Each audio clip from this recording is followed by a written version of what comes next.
Hola, bienvenidos de nuevo. Soy el doctor Carlos Waldo, soy médico internista y este es mi canal Enseñando Medicina Interna.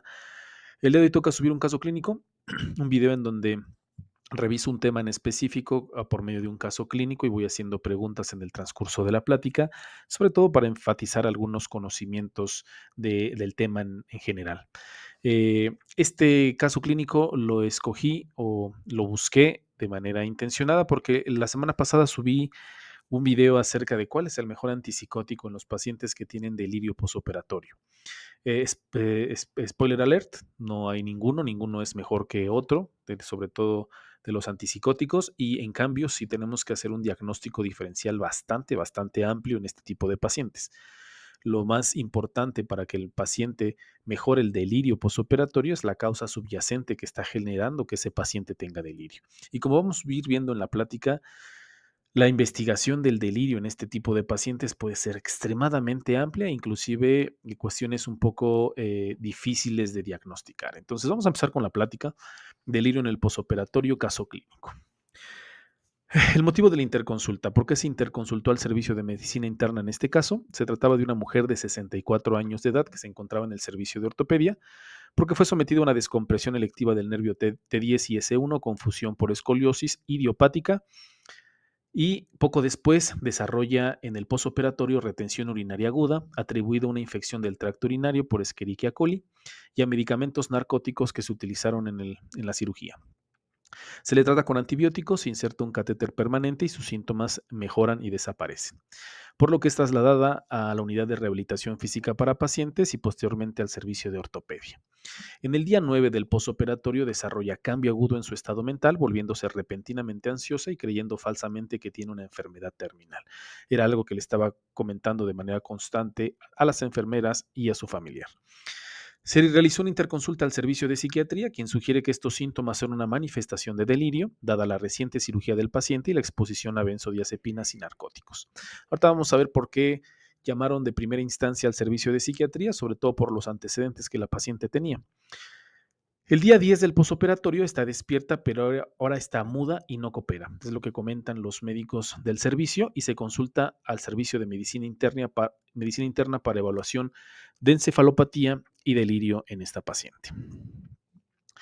Ante los antecedentes, su historial médico es obtenido mediante la revisión de la historia clínica, es el expediente clínico y entrevistando al marido, debido a las condiciones en las que la paciente se encontraba y que no se puede hacer un interrogatorio directo. El marido nos comenta que incluye un trastorno bipolar. La paciente fue diagnosticada con este padecimiento, sin embargo, se cuenta bien controlada desde los últimos 4 años en seguimiento y tratamiento farmacológico por un psiquiatra, sin episodios de psicosis franca o manía. Tuvo un ataque de delirio, eso sí, hace 4 años antes atribuido a un acontecimiento catastrófico en su vida, pero los síntomas se resolvieron después de ajustar sus medicamentos ansiolíticos y estabilizadores del estado de ánimo bajo la supervisión de su psiquiatra. También tiene hipertensión, hipotiroidismo y reflujo gastroesofágico bien controlado y su única cirugía pues fue esta que les comenté al inicio de la plática. También como antecedentes de importancia que sobre todo en los heredofamiliares tiene su madre con demencia, una enfermedad de PIC. Hay que recordar que es una demencia degenerativa de tipo cortical y está casada, vive con su marido y tiene un hijo adulto. Trabaja como especialista en medios y también enseña inglés como segundo idioma. Antes de este ingreso hospitalario la describían como feliz y contenta, aunque su psiquiatra principal había notado cierta ansiedad intermitente. Su marido no sospecha del uso de drogas ilícitas y niega un abuso significativo de alcohol o tabaco. Una revisión exhaustiva de los aparatos y sistemas no es posible debido a la encefalopatía que la paciente presenta, pero antes de su deterioro agudo se había quejado de que tenía una asfixia con sangre y de una incapacidad subjetiva para tragar. Decía que no podía tragar porque se estaba asfixiando con sangre, o era lo que le comentaba a las enfermeras, a los médicos y a su familiar. Sus medicamentos en casita incluyen dextroanfetamina de liberación prolongada, alprazolam según sea necesario para dormir, venlafaxina de liberación prolongada, lamotrigina, lisinopril, propranolol, amlodipino, atorvastatina, levotiroxina, omeprazol, hierro y vitamina B12. Como podemos ver, polifarmacia, una cantidad importante de medicamentos para las enfermedades que la paciente presenta. Al momento de la evaluación se encuentra tomando estos medicamentos que ya les comenté, además de olanzapina que se estableció en la hospitalización, vitamina D, polietilenglicol y una infusión intravenosa mixta con destrosal 5 y con solución salina al 0.45 a 100 mililitros por hora. A la exploración física encontramos que sus signos vitales están estables, temperatura de 36, frecuencia respiratoria 16, cardíaca 104, discretamente taquicárdica, saturando al 97% al aire ambiente y temperatura de 100 y presión arterial de 110/60. Al examen físico, la paciente parece sana y normal para su edad, lleva un aparato ortopédico en la columna por su cirugía y no presenta ningún problema aparente. La piel es normal, no se observa tiromegalia, soplos ni linfadenopatías. Los exámenes cardiovasculares, respiratorio y abdominales, aunque limitados por el aparato ortopédico espinal, pues aparentemente normales. No tiene evidencia de edema periférico o insuficiencia vascular. El volumen y el tono muscular son adecuados y simétricos. Está despierta y alerta y es capaz de seguir órdenes sencillas con algunas indicaciones. No inicia movimientos espontáneamente, hace cierto contacto visual, pero no sigue ni reconoce al entrevistador de manera consistente y no responde verbalmente a las preguntas. Está muda la paciente. Su esclerótica no está ictérica, las pupilas son igualmente redondas y reactivas a la luz y los músculos oculares externos están intactos. No hay asimetría facial y la lengua sobresale en la de la línea media. La fuerza es de al menos 3 de 5 en extremidades superiores y 2 de 5 en inferiores, aunque el examen está limitada por la falta de cooperación de la paciente. Muestra una mueca mínima ante la estimulación nociva al generarle dolor, pues, pero no retira las extremidades. Los reflejos están presentes y levemente deprimidos simétricamente y los reflejos plantares disminuyen bilateralmente. Esto incluiría a grandes rasgos la exploración neurológica de la paciente. Los laboratorios que se realizaron desde su ingreso, lo que es relevante es que se encontró que el sodio estaba discretamente bajo en 132, sin embargo, así se ha mantenido desde su ingreso hasta el día 11, en donde se realizó la interconsulta medicina interna, el sodio se ha mantenido en los mismos niveles.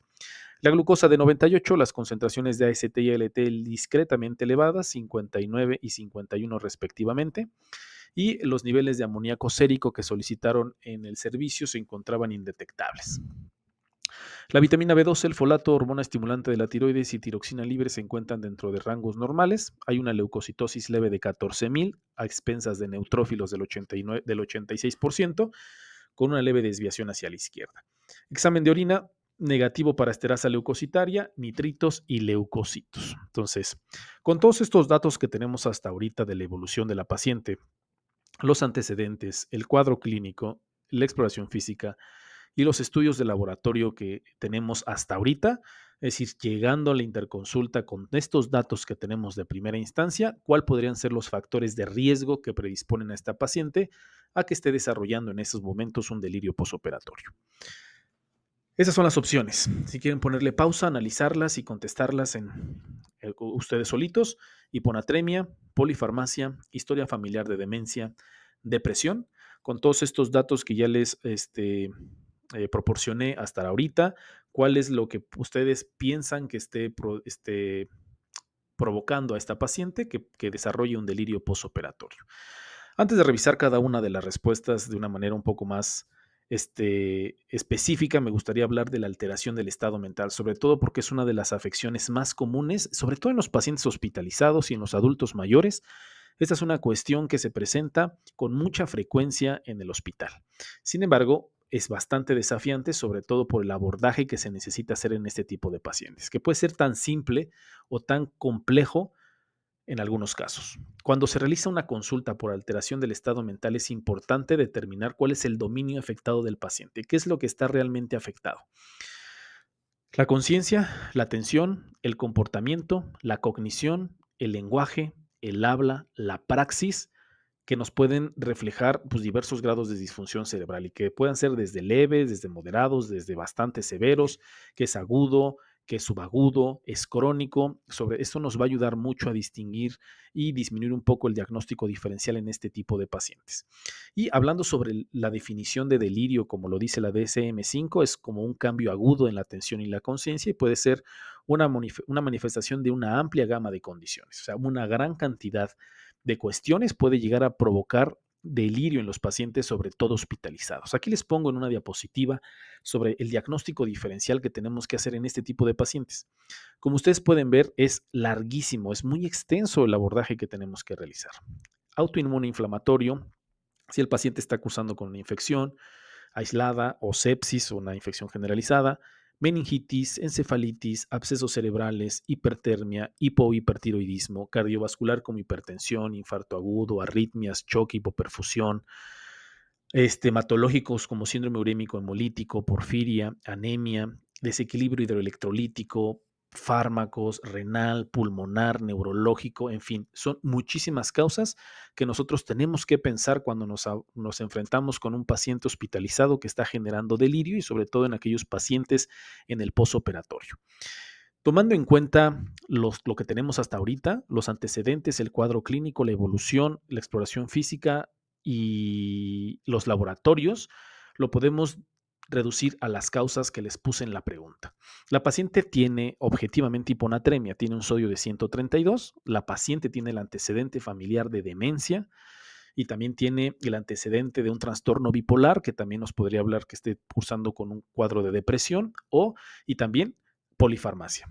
Todos los medicamentos que la paciente toma, desde su hipotiroidismo, para el reflujo, para el estado bipolar, en fin, para todas las cuestiones, también tiene una polifarmacia. Entonces, ahorita de primera instancia, con los datos que tenemos, podemos reducir el diagnóstico diferencial, pues a lo mejor a estas 4 causas, que es lo más evidente. Si estas 4 causas las descartamos, podríamos hacer el diagnóstico diferencial un poquito, reducirlo un poco más, pero buscar unas causas un poco más extrañas o más raras. Pero estos serían las causas más comunes que el paciente puede llegar a presentar, sobre todo por los datos que tenemos hasta ahorita. Entonces, desequilibrio hidroelectrolítico. Los trastornos de la homeostasis del sodio, es decir, hiponatremia o hipernatremia, son muy comunes en los pacientes hospitalizados. Es algo también con lo que nos enfrentamos constantemente en los pacientes hospitalizados y muchas veces esta es una condición iatrogénica, sobre todo por el tipo de soluciones que podemos llegar a utilizar. Hipernatremia por utilizar solución salina al punto 9, soluciones mixtas y no tanto por en sí por la solución, sino por las cantidades que las llegamos a utilizar o porque el paciente realmente lo necesita. A hacer una reanimación hídrica agresiva podemos llevar al paciente a una hipernatremia. Hiponatremia, utilizar de una manera constante soluciones hipotónicas que pueden llevar al paciente a presentar este tipo de cuadros. Y les vuelvo a repetir, es algo muy común y que nos enfrentamos en el hospital constantemente y es un motivo de interconsulta al servicio de medicina interna muy frecuente. Entonces, tiene una prevalencia importante. En este estudio, la prevalencia de hiponatremia y su asociación con la mortalidad en el resultado de este estudio NANES, nos podemos observar que es un problema importante, con una prevalencia sobre todo y significativamente mayor en mujeres. Como pueden ver en la gráfica y en este estudio, las dividen por el género, hombre y mujer, y podemos encontrar que tiene una prevalencia significativamente mayor en mujeres, con 2,09% frente al 1,32%, con una P significativa de 0,0044%. Y como pueden ver, en la parte de arriba también está dividido por edades. Y como pueden ver, en los adultos mayores, sobre todo aquellos mayores de 85 años, van a tener una prevalencia del 4,52%. Entonces, las mujeres y adultos mayores son los que principalmente van a tener más comúnmente esta condición, sobre todo en aquellos pacientes hospitalizados. Entonces, las manifestaciones neurológicas son a menudo el resultado de un edema cerebral porque hay un cambio en la osmolaridad y la encefalopatía hiponatrémica aguda es más probable que ocurra cuando hay cambios en estos electrolitos en 24 horas. A menudo se observa en pacientes posoperatorios, como ya les había comentado, porque requieren una reanimación de volumen significativa con soluciones hipotónicas. Empezamos a 1000 cada 6 horas o 1000 cada 8 horas. No se realiza a lo mejor un ajuste dependiendo de las características clínicas del paciente, sino que se perpetúa la indicación de este tipo de soluciones y podemos causar en esta hiponatremia y que el paciente desarrolle todos los síntomas neurológicos que conlleva la hiponatremia.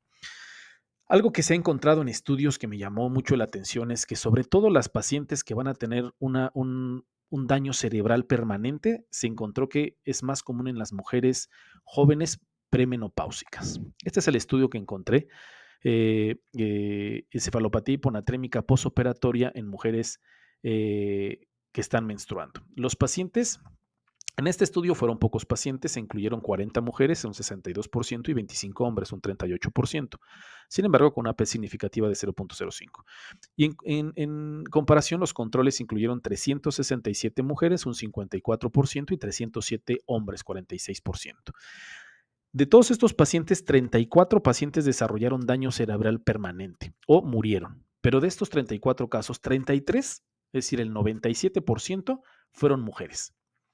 Y entre las mujeres con daño cerebral, 25, es decir, el 76% de las mujeres que desarrollaron un daño cerebral permanente por la encefalopatía hiponatrémica, el 76% aún menstruaban, es decir, estaban en una etapa premenopáusica. Entonces, hay que tener cuidado con aquellas mujeres premenopáusicas que pueden desarrollar hiponatremia porque puede tener como consecuencia un daño cerebral permanente. Entonces hay que tener mucho cuidado con el uso de soluciones en este tipo de pacientes y en general en todos los pacientes hospitalizados. Hay que estar evaluando al día con día el uso de las soluciones que estamos utilizando con nuestros pacientes y si necesitamos ajustarla, suspenderla, disminuirla o de plano cambiarla. Aunque la paciente tiene hiponatremia leve, no ha habido cambios agudos en su equilibrio de sodio. Como les comentaba, desde su ingreso hasta que se realizó la interconsulta a medicina interna, el sodio se había permanecido estable, es decir, no había tenido fluctuaciones importantes en el transcurso de su hospitalización, por lo que es poco probable que sea la causa del delirio agudo. Su hiponatremia leve puede deberse, aparte de los líquidos que se habían estado utilizando a manera de mantenimiento, hiposmolares, la mixta con destrozo al zinc y solución salina al punto 45. Y si bien la hiponatremia crónica leve puede afectar el equilibrio y se ha asociado con un mayor riesgo de mortalidad en ciertos estados patológicos crónicos, es poco probable que sea la causa principal de delirio agudo del paciente que estamos platicando. La segunda opción de la pregunta 1 era la polifarmacia. Como todos los medicamentos que el paciente estaba utilizando, podíamos llegar a pensar en algún fármaco.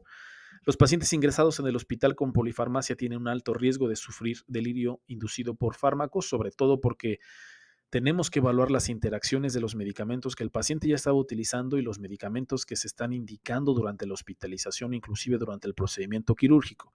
Los medicamentos que afectan las enzimas del citocromo P450 son especialmente las que debemos investigar en este tipo de pacientes. Los macrólidos, los inhibidores de las proteasas y los bloqueadores de los canales de calcio no dihidropiridínicos son inhibidores comunes de la P450, entonces hay que estar echando mucho ojo en este tipo de medicamentos que estamos utilizando en los pacientes hospitalizados, mientras que muchos anticonvulsivantes son inductores conocidos del sistema P450.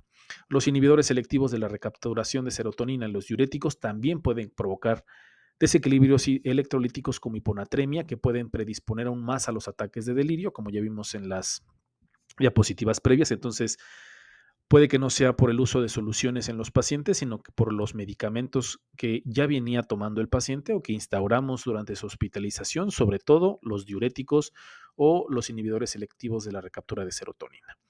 Entonces, la lista tan extensa que la paciente estaba utilizando de medicamentos es un factor de riesgo importante para que muy probablemente la paciente estuviera presentando delirio. La quetiapina y la venlafaxina causan sedación y aumentan el riesgo de síndrome serotoninérgico, cuestiones que la paciente había estado tomando. Sin embargo, en este caso, la paciente no presentaba otros datos clínicos que nos sugieran que estuviera cursando con este síndrome. No había fiebre, no había rigidez o hiperreflexia marcadas que pudieran corroborar este diagnóstico. Se pasó por la mente, pero era poco probable que la paciente estuviera cursando con esto. Demencia, sobre todo por la antecedente de la paciente en cuanto a su mamá, la enfermedad de Pick, y de acuerdo a la DSM-5 se define la demencia como un trastorno que implica un deterioro cognitivo de al menos un dominio cognitivo, con una disminución significativa respecto a la de un nivel previo de funcionamiento.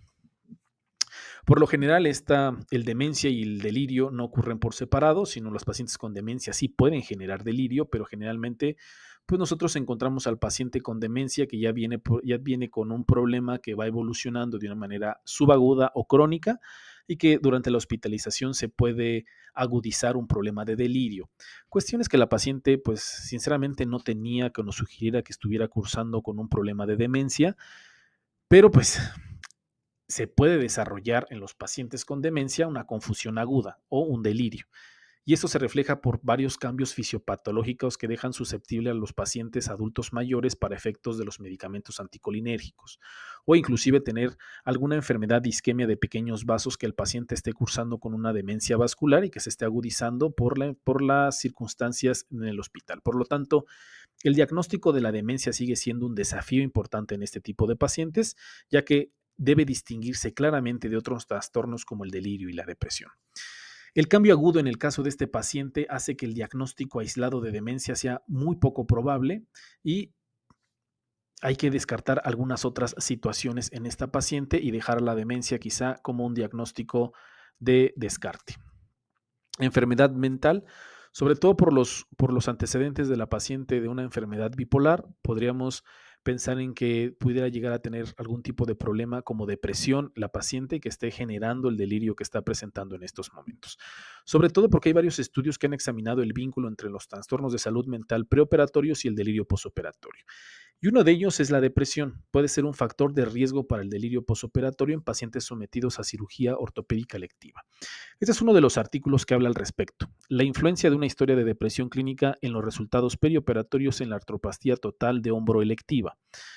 Es un análisis nacional de 10 años. En este estudio se vio que un diagnóstico de depresión es un factor de riesgo independiente para el delirio posoperatorio. Entonces, los pacientes que eran sometidos a esta cirugía ortopédica con antecedentes de depresión tenían un mayor riesgo de presentar delirio. Como podemos ver, tenían un odds ratio de 2.29 con un intervalo de confianza de 1.68 a 3.1, lo que es una P significativa de 0.01. Entonces, sí es importante definir que los pacientes que fueron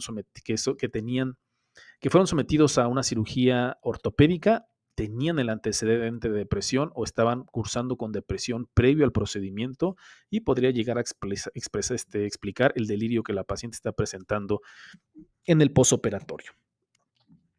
Sin embargo, no se ha determinado un vínculo etiológico claro. La alteración del ritmo circadiano y la respuesta cerebral anormal al estrés puede influir. También se han estudiado o se han sugerido una asociación entre la esquizofrenia y el delirio, aunque esto puede estar relacionado con la suspensión perioperatoria del medicamento. Lo que sí no se ha establecido, y por lo menos yo no encontré artículos al respecto, fue el trastorno bipolar con respecto a las complicaciones posoperatorias, es decir, que los pacientes con este trastorno puedan llegar a desarrollar un delirio franco como el que está presentando la paciente. Y es importante señalar que la paciente sí ha tenido un episodio previo de manía descompensada, por lo que el trastorno bipolar es una condición plausible en el diagnóstico diferencial y sobre todo porque no hay información al respecto o estudios que yo haya encontrado que pudieran generar este tipo de alteración en los pacientes con manía. Aunque el antecedente previo a la cirugía era poco probable que se desarrollara, que tuviera un episodio de manía. ¿Cuál fue la evolución del paciente? Sin una causa claramente identificable para el estado de confusión agudo de la paciente, neurología y medicina interna recomendaron estudios de neuroimagen.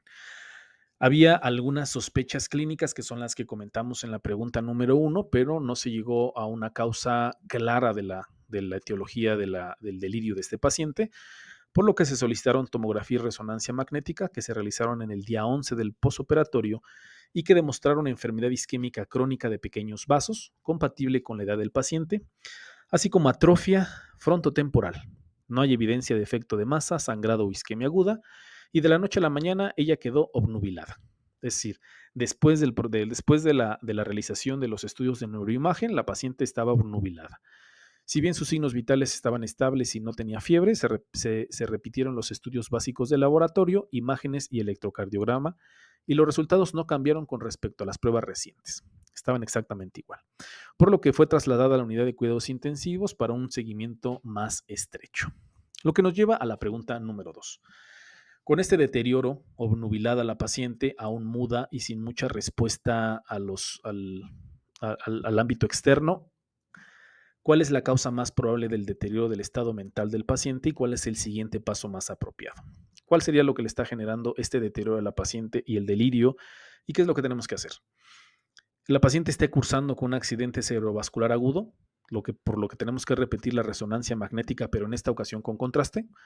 Que la paciente esté cursando con una infección del tracto urinario, una infección oculta, por lo que tenemos que ordenar cultivos de sangre y orina e iniciar antibiótico empírico de manera inmediata. Que esté cursando con síndrome neuroléptico maligno, sobre todo por los medicamentos que está utilizando que pudieran llegar a generar esta condición y comenzar con dantroleno para tratar el problema. O que la paciente está cursando con convulsiones, por lo que tendríamos que solicitar un electroencefalograma. Aunque vamos a revisar las respuestas uno por uno y vamos a analizarlas. Un accidente cerebrovascular agudo, pues si bien puede afectar el estado mental y la conciencia a través pues, de varias vías, sobre todo pueden variar en su presentación, como ya sabemos, dependiendo de la afección que está teniendo, cortical, subcortical, inclusive algunas de ellas pueden manifestarse como confusión, afasia, negligencia y falta de atención. La vigilia y la capacidad de mantener la conciencia también se ven afectadas. Sin embargo, pues la resonancia magnética que se le realizó, aunque fuera sin contraste, es extremadamente sensible para la isquemia y típicamente puede detectar isquemias en el accidente cerebrovascular dentro de 3 a 30 minutos de que se presentaron, por lo que es poco probable que sea necesario realizar un estudio con contraste, porque no nos va a dar mayor beneficio ni nos va a proporcionar mayor información en el paciente. Aparte de que la paciente no tiene otros síntomas neurológicos localizados que nos orienten a que, o sea, que no está focalizada, que nos orienten a que la paciente está cursando con un accidente cerebrovascular agudo, por lo que esta condición, la verdad es que es poco probable que la paciente tenga. Infección. El papel de una infección grave en pacientes con estado mental alterado está bien documentado y probablemente se relaciona con una disfunción cerebral difusa, sobre todo por una cascada inflamatoria que provocan los procesos infecciosos, sobre todo en aquellos pacientes con sepsis. Menos comprendido es el papel de la infección oculta, especialmente la infección del tracto urinario en pacientes por lo demás inmunocompetentes. Si están inmunocompetentes y tienen una infección de vías urinarias durante mucho tiempo, inclusive yo recuerdo cuando era residente, algunos médicos adscritos y residentes de mayor jerarquía me comentaban que la infección de vías urinarias podía llegar a causar de manera muy común delirio en pacientes ancianos hospitalizados. Entonces era una práctica común realizar exámenes generales de orina, urocultivos, hemocultivos para tratar de encontrar una infección oculta en los adultos mayores con delirio para tratar de buscar a fuerzas una infección que estuviera generando este deterioro. Sin embargo, pues hay estudios al respecto, sobre todo para la infección de vías urinarias. Ese es uno de ellos que me pareció bastante interesante. Delirio, un síntoma de infección del tracto urinario en adultos mayores. ¿Es una realidad o es una fábula? Eso es una revisión sistematizada, está bastante interesante. Lo que hicieron los autores fue agarrar todos los artículos que hablan al respecto sobre el delirio secundario a una infección de tracto urinario y empezaron a examinar la metodología de todos estos estudios para determinar si no tenían sesgo este tipo de estudios. Entonces, les leo las conclusiones de los autores. Pocos estudios han examinado la asociación entre la infección de vías urinarias y el delirio, aunque los estudios examinados concluyen que existe una asociación entre estas condiciones, la infección de vías urinarias y el delirio. Todos tenían fallas metodológicas importantes que probablemente llevaron a resultados sesgados. Por lo tanto, es difícil determinar el grado en que las infecciones del tracto urinario pueden causar delirio. Se necesita más investigación para definir mejor el papel de la infección de tracto urinario en la etiología del delirio. A lo mejor pudieran llegar a causar delirio en los pacientes con infección de tracto urinario, pero la verdad es que los estudios que se han realizado, pues, están metodológicamente sesgados, no son adecuados los tipos de estudios que nos habían dado esta información, quizás se necesiten estudios con una mejor metodología y a lo mejor pudiera llegar a encontrarse alguna relación entre estas dos condiciones, pero hasta ahora la evidencia que nosotros tenemos o que se nos había presentado, la verdad es que no tiene un sustento epidemiológico importante. Entonces, a falta de mejores datos, la infección del tracto urinario como la causa de delirio franco en un paciente por lo demás sano debe verse con escepticismo y deben buscarse causas alternativas. Entonces, no tratar de embonar un diagnóstico a la fuerza porque pues, no hemos encontrado la causa. Entonces, lo más seguro es que sea infeccioso, tenga una infección oculta, inicia el antibiótico y vemos cómo jala. Entonces, pues la verdad es que no. Si bien la paciente tiene leucocitosis inespecífica, sus análisis de orina es benigno, o sea, no tenía absolutamente nada, y las faltas de pruebas que lo corroboren hacen que la infección del tracto urinario o infección en cualquier parte sea una causa poco probable de su delirio franco. Entonces, tenemos que empezar a quitarnos esa idea de la cabeza de que pues está infectado, por eso está con delirio, ¿no? Y a veces no tenemos una evidencia franca de que el paciente realmente esté cursando con un proceso infeccioso y lo achacamos a esta condición, iniciamos antibiótico y quizá estamos retrasando el diagnóstico en este tipo de pacientes. Un neuroléptico maligno se define como fiebre, rigidez, cambios en el estado mental e inestabilidad autonómica después de la exposición a fármacos antidopaminérgicos. Clásicamente se observa después de la administración de antipsicóticos típicos, aunque también puede estar implicados antipsicóticos atípicos y fármacos antieméticos. Hay que tener mucho ojo entonces con este tipo de pacientes, sobre todo porque si no tiene un neuroléptico maligno, pero nosotros llegamos y decimos, ok, tiene delirio y dale un antipsicótico para que el paciente se mejore y no esté tan delirioso, pues podemos empeorar un poquito las condiciones del paciente. Los pacientes a menudo presentan agitación y confusión que cuando son graves pueden progresar a mutismo y catatonia. Asimismo, los fármacos psicotrópicos como la quetiapina y la venlafaxina utilizados en combinación tienen el riesgo adicional de desarrollar el síndrome serotoninérgico. Los síntomas adicionales incluyen hiperreflexia, ataxia y mioclono. La retirada del agente causal y los cuidados de apoyo son los pilares del tratamiento. Se han informado de manera anecdótica por reportes de caso que agentes como el dantroleno, bromocriptina y amantadina se pueden utilizar en este tipo de condiciones, pero la verdad es que la eficacia no está clara, los resultados son variables, no hay estudios serios, epidemiológicamente buenos, entonces puedes utilizar un medicamento de estas condiciones sin tener un dato preciso de un neuroléptico maligno, pues no sería la mejor tratamiento para darle.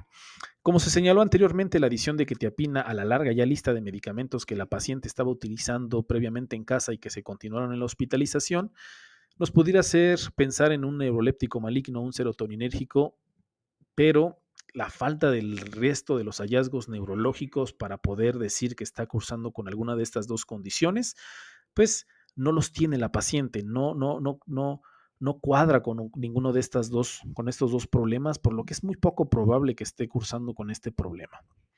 Convulsiones, aquí viene lo interesante. Las convulsiones no convulsivas, en particular el estado epiléptico no convulsivo, no se reconocen bien, es decir, a veces es difícil detectarlos y son particularmente difíciles si no tenemos un electroencefalograma. En varias series de casos de pacientes que acudieron a la sala de urgencias en estado mental alterado, se encontró que esta condición, el estado epiléptico no convulsivo, se encontró en un 16 a 28% de los pacientes en que se realizó un electroencefalograma después de una evaluación inicial que no logró encontrar una causa del delirio. O sea, prácticamente una cuarta parte de los pacientes que llegan con estado mental alterado y que no arrojan ningún resultado los estudios y el abordaje que se realiza, pueden tener esta condición. Les presento estos estudios, por ejemplo, como fue este estudio de confusión epiléptica de novo en ancianos, un estudio prospectivo de un año, es del 2010, y se encontró en este artículo que casi el 16% de los pacientes de 60 años y más con confusión de origen desconocido tienen estado convulsivo no epiléptico, de acuerdo a este estudio prospectivo. Los pacientes mujeres con rápido desarrollo, es decir, menos de 24 horas de los síntomas y falta de respuesta a comandos simples, tienen un alto riesgo de presentar esta condición. Y este otro artículo que encuentra un poco más la prevalencia, los patrones de electroencefalograma compatibles con el estado epiléptico no convulsivo son comunes en pacientes adultos mayores con delirio. Un estudio prospectivo con monitorización con electroencefalograma continuo. Estos son los resultados del estudio. Como ustedes pueden encontrar, se encontró en el 28% de los pacientes que se les practicaba un electroencefalograma continuo. Al lado derecho pueden ver el electroencefalograma normal que se realiza de 20 minutos, solo se encontró el 6%, pero cuando se les hizo el estudio con electroencefalograma continuo, el porcentaje se incrementó hasta el 28%. Entonces, en este tipo de pacientes que están cursando con un delirio postoperatorio, que no encontramos una causa clara, que ya se le hizo un protocolo de estudio, que se sigue sin encontrar ni tener una causa bien específica, vale la pena hacer un electroencefalograma y no solamente un electroencefalograma de 20 minutos, si tienen la posibilidad en las instituciones en las que se encuentren, en el hospital en el que estén, un electroencefalograma continuo puede ser de muchísima utilidad. Entonces, las características clínicas no son confiables para descartar esta condición. No vamos a encontrar un cuadro clínico franco de convulsiones y por lo tanto se nos va a pasar la causa del delirio, ya que hasta el 41% de los pacientes en quienes finalmente se diagnostica la afección solo tienen confusión como síntoma clínico de presentación. Entonces, bastante inespecífico.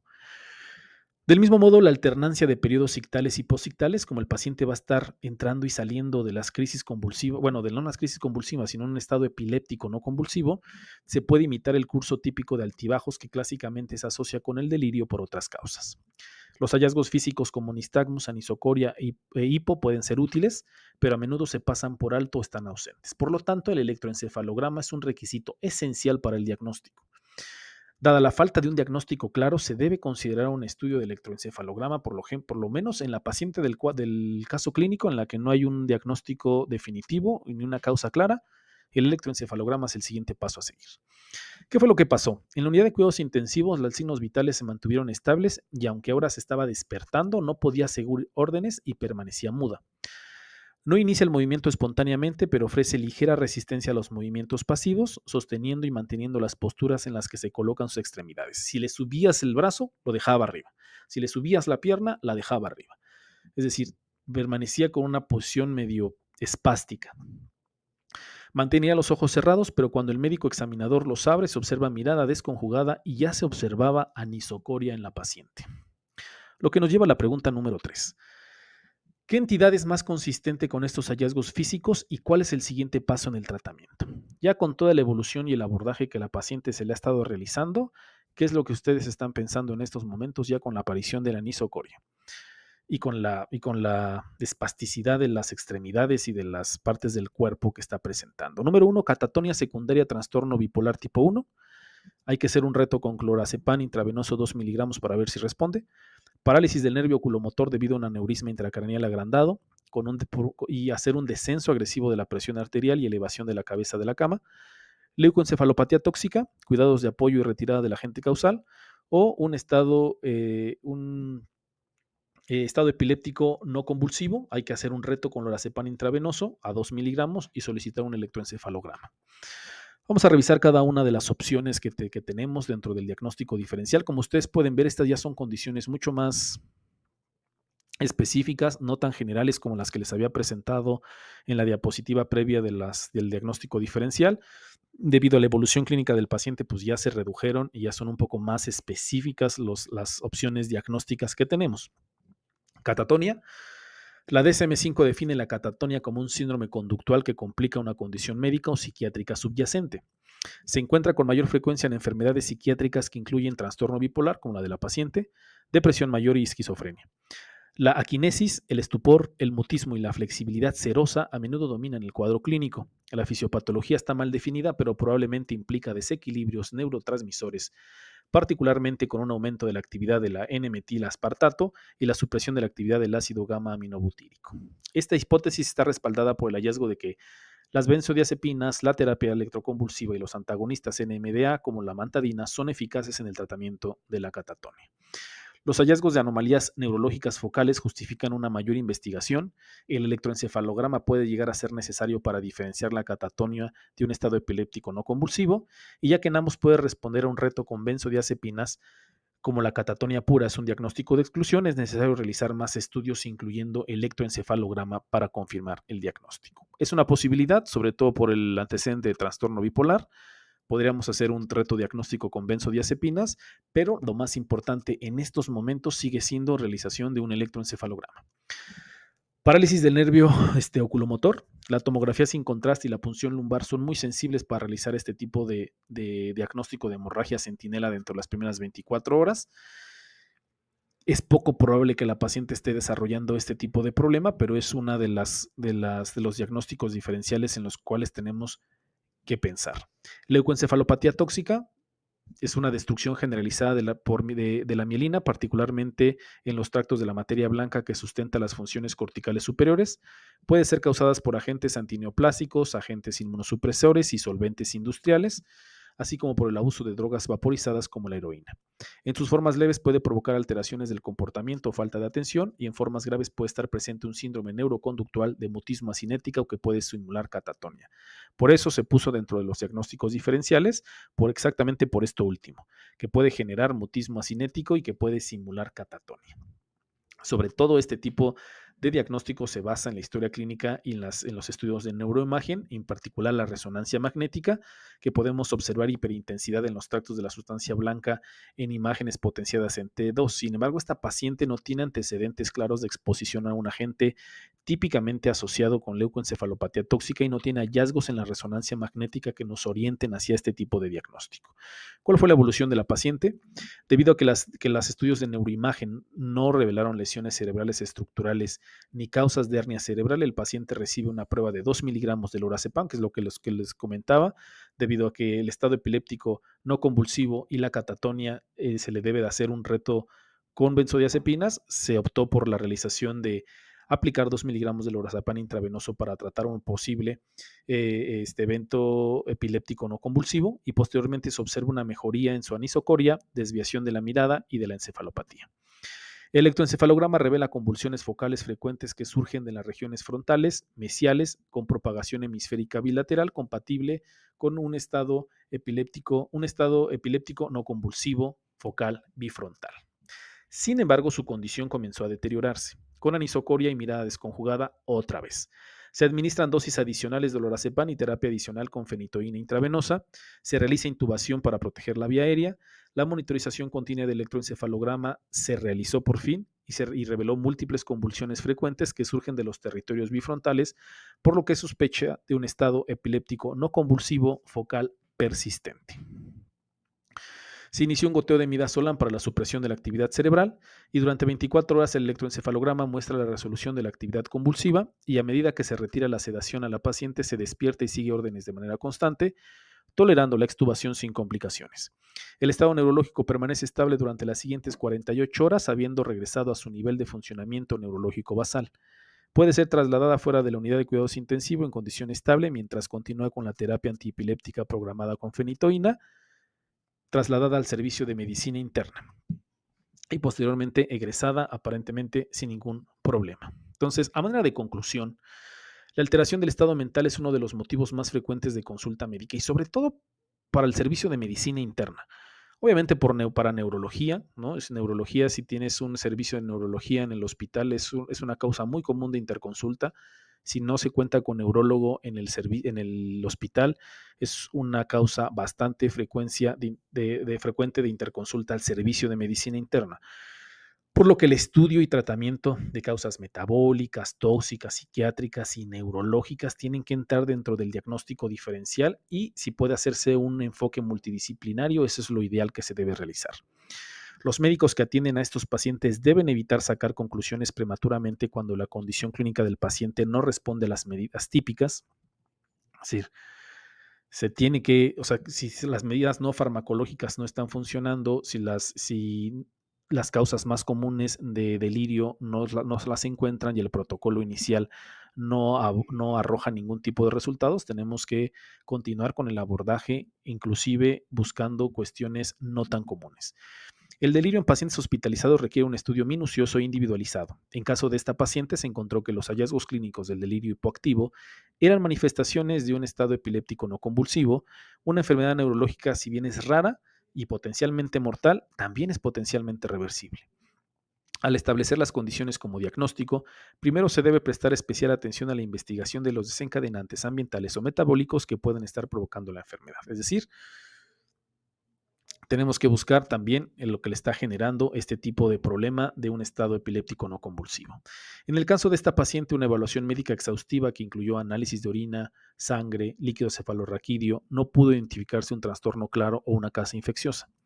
Sin embargo, las neuroimágenes revelaron una atrofia significativa. Esta es la resonancia magnética de la paciente, la que se encuentra a la izquierda. Una atrofia significativa de las regiones frontales y parietales, y el electroencefalograma proporcionó evidencia de convulsiones focales en un estado epiléptico que se originaban en estado de territorios atróficos. Se estima que el 30% de las convulsiones en los ancianos se presentan como estado epiléptico, y el estado epiléptico no convulsivo representa del 25 al 50% de todos los casos. Entonces, en la resonancia pueden ver sin contraste una atrofia frontotemporal bastante importante que en las flechas azules y surcos profundos dentro del lóbulo frontal, características que no son tan prevalentes en los territorios occipitales y cerebelosos que en las flechas rosas. En ocasiones, cuando nos reportan o cuando vemos una tomografía, una resonancia magnética con atrofia, a veces no le damos el peso que merece este tipo de hallazgos y los pasamos muy de largo, o no les damos el peso significativo, pero pues por ejemplo en esta paciente sí se podían observar la atrofia tan importante que estaba presentando, y a lo mejor no le dimos la importancia debida a este paciente. El diagnóstico del estado epiléptico no convulsivo, aunque se realiza en el caso de esta paciente, sigue siendo un desafío. Un examen físico cuidadoso debe evaluar si hay automatismos, síntomas negativos y síntomas positivos, la cataplegia, el mutismo y otras características psiquiátricas agudas se han asociado con el estado epiléptico no convulsivo, lo que destaca la importancia del electroencefalograma. Un ensayo de una benzodiazepina junto con monitorización clínica y electroencefalograma pueden ayudar a guiar la toma de decisiones clínicas.